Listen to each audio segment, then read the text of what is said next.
Hi friends, എല്ലാവർക്കും പുതിയൊരു daily current affairs വീഡിയോയിലേക്ക് സ്വാഗതം. മാർച്ച് 10, 11, 12 പ്രധാന കറണ്ട് അഫേഴ്സ്. ശ്രീനാരായണ ഗുരുദേവൻ ഗാന്ധിജി സമാഗമത്തിന് ഒരു നൂറ്റാണ്ട്. 1925 മാർച്ച് 12 കൂടിക്കാഴ്ച. 37ാമത് അഖിലേന്ത്യാ തപാൽ കലാമേളയിൽ ജേതാക്കളായത് കേരളം. ഇന്ത്യ കിർഗിസ്ഥാൻ സംയുക്ത സൈനിക അഭ്യാസം ഗഞ്ചൻ.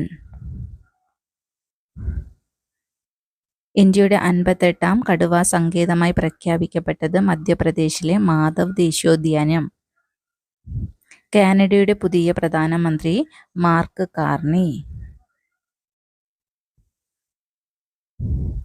ഇന്ത്യയുടെ മുൻ ക്രിക്കറ്റർ സയ്യിദ് ആബിദ് അലി അന്തരിച്ചു. മികച്ച ക്രിക്കറ്റർക്കുള്ള ICC നൽകുന്ന ഫെബ്രുവരിയിലെ പ്ലെയർ ഓഫ് ദ മന്ത് പുരസ്കാരം ഇന്ത്യൻ ഓപ്പണർ ശുഭ്മാൻ ഗില്ലിന്. മോദിക്ക് മൗറീഷ്യസ് പരമോന്നത ബഹുമതിയായത് grand commander of order of the star and key of the Indian Ocean പുരസ്കാരം. ഇന്ത്യയിൽ ആദ്യമായി വിത്തില്ലാതെ തണ്ണിമത്തൻ വികസിപ്പിച്ച പൊതുമേഖലാ സ്ഥാപനം വെള്ളാണിക്കര കാർഷിക സർവകലാശാല. ലോകത്തെ ഏറ്റവും അഴിമതി കുറഞ്ഞ രാജ്യം ഡെൻമാർക്ക്. ലോകത്തെ ഏറ്റവും അഴിമതി കൂടിയ രാജ്യം ദക്ഷിണ സുഡാൻ. അക്രമവും നശീകരണ പ്രവർത്തനങ്ങളും തടയുന്നതിന് ഓപ്പറേഷൻ ഹണ്ട് ആരംഭിച്ച രാജ്യം ബംഗ്ലാദേശ്. ട്രാൻസ്ജെൻഡർ വ്യക്തികളെ സൈന്യത്തിൽ എടുക്കുന്നത് താൽക്കാലികമായി നിർത്തിവച്ച രാജ്യം അമേരിക്ക.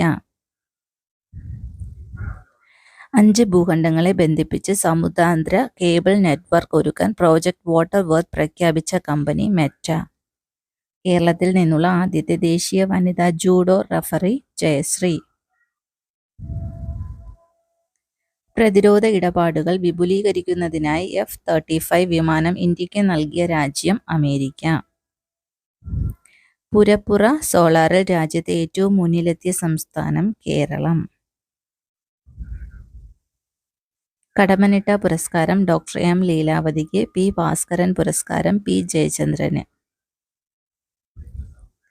രാജ്യത്തെ ഏറ്റവും വലിയ ഗ്രീൻഫീൽഡ് ആഭ്യന്തര കാർഗോ ടെർമിനൽ ആരംഭിച്ചത് ബാംഗ്ലൂർ അന്താരാഷ്ട്ര വിമാനത്താവളത്തിൽ.